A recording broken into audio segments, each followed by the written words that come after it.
स्वामी जी, रजनीशपुरम क्या है?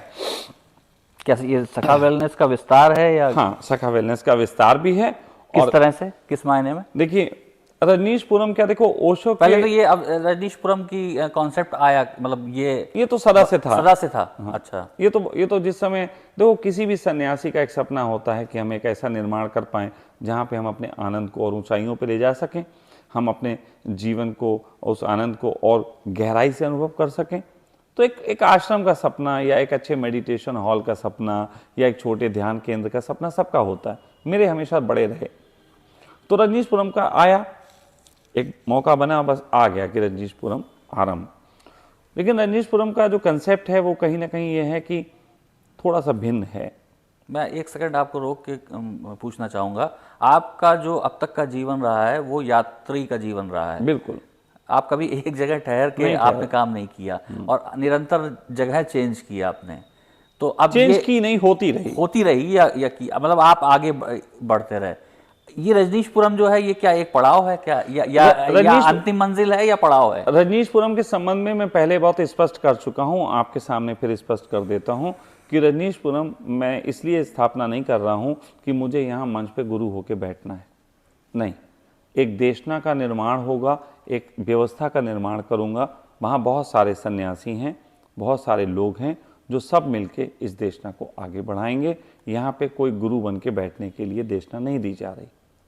तो रजनीशपुरम से मेरे पड़ाव का और मेरी यात्रा का सिर्फ इतना लेना देना है कि मैं एक बीज बो रहा हूँ, एक बीज बो रहा हूँ खुशबू का, जिससे कुछ लोग जो हैं आनंद ले सके।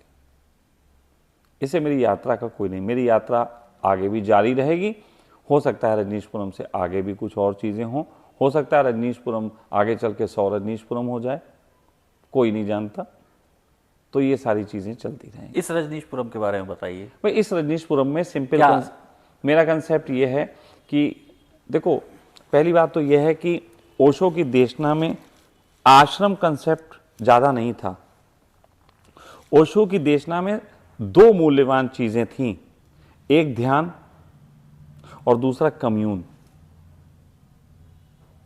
ओशो की देशना में कम्यून के निर्माण नहीं हुए अभी तक, एक भी कम्यून नहीं है। कुछ सन्यासियों ने प्रयास किया संग रहने का, लेकिन कम्यून जैसा निर्माण संभव नहीं हो पाया। रजनीशपुरम में किया गया था, वो ओशो के समय ही समाप्त हो गया था। मैं दोबारा से कम्यून का ही निर्माण कर रहा हूं। और ओशो ने ये बात कही थी कि कम्यून ही एक ऐसी चीज है जो पृथ्वी पे सभी दुखों का समाधान कर सकती।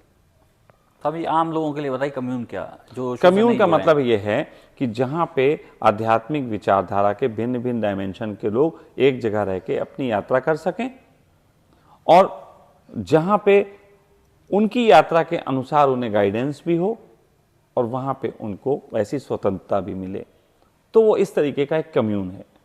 लेकिन ओशो की बात इसलिए यहां पे छेड़ रहा हूं कि ओशो ने यह भी कहा था कि कम्यून भविष्य तो है, पृथ्वी का भविष्य है कम्यून, लेकिन कम्यून आने वाले समय में भाई इसमें बदलाहटें हो सकती हैं, क्योंकि ओशो नियम देके नहीं जाते थे। तो बहुत से सन्यासी हैं जो पुराने कम्यून जैसी कुछ सोच बनाए रखे होंगे, लेकिन ये कम्यून वर्तमान की देशना में, वर्तमान की परिस्थिति में, देश काल परिस्थिति में उपयुक्त रूप से नियम बनाएगा और कुछ ऐसे नियमों को देगा जो आत्मा के खिलने में सहयोगी होते हों। जैसे एक नियम होते हैं जो चेतना को बांधते हैं और एक नियम होते हैं जो चेतना को स्वतंत्र करते हैं। तो यहाँ पे ऐसे नियमों का निर्माण किया जाएगा जहाँ चेतना स्वतंत्र हो। जैसे कि एक नियम ऐसा बना रहा हूँ जो ओशो की देशना के खिलाफ लगेगा, और वो ये है कि वहाँ पे रहने वाले साधक से कोई धन नहीं लिया जाएगा।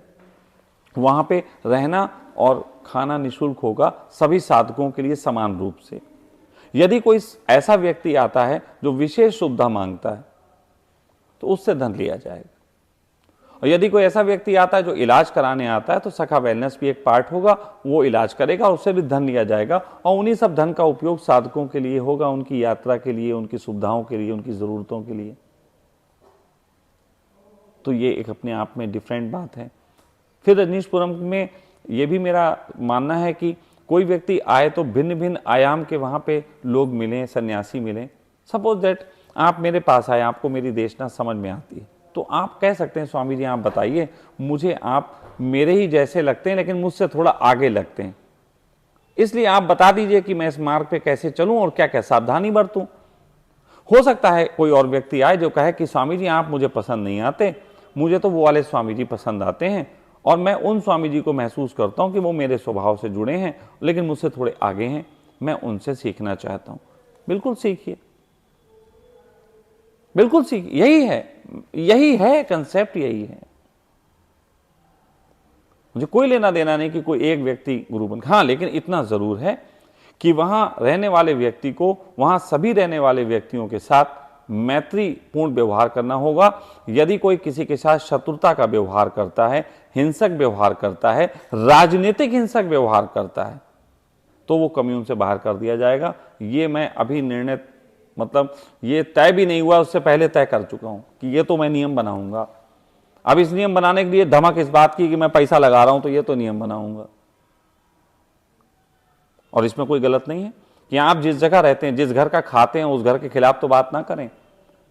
नहीं, कई लोग तो ऐसे भी होंगे जो मेरे खिलाफ हैं बहुत, वो कहेंगे ये तो मौका अच्छा मिला, हम भी जाएंगे, देखेंगे हमें आराम में रखते हैं कि नहीं रखते हैं। नहीं भाई, आए हो, विरोध करके गए थे, पहले सबके सामने पैर चूम लो फिर बैठ जाओ।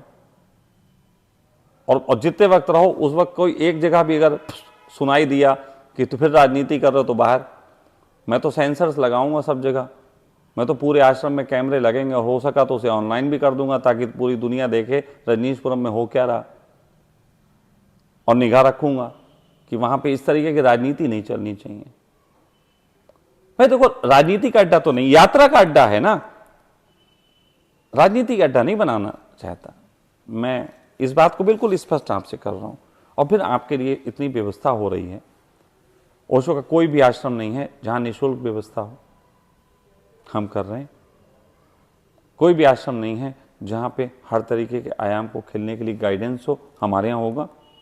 मैं ही इतने आयाम का जानकार हूं कि हर आयाम के व्यक्ति को थोड़ी बहुत तो मैं ही समझ दे सकता हूं। वहां पे ये नहीं किया जाएगा ओशो ओशो, मतलब ये नहीं है कि ओशो वो कह गए थे आप ऐसा क्यों कर रहे हो, भाई हटाओ, इनको ऐसा लगता हो वही करना चाहिए जो ओशो कह गए थे, वो अपने घर जाके करो। यहां तो वो होगा जिसमें ओशो का सम्मान हो कि हम ऐसे सन्यासी हैं जिन्होंने ओशो की देशना को कोई ऐसा ग्रंथ नहीं बना लिया कि जिसमें बदलाहट नहीं हो सकती। देश काल परिस्थिति के हिसाब से हम तो बदलेंगे, बिल्कुल स्पष्ट बात। अब इतनी स्पष्ट बात कहने की क्षमता रखने वाला ही ओशो का कार्य कर सकता है।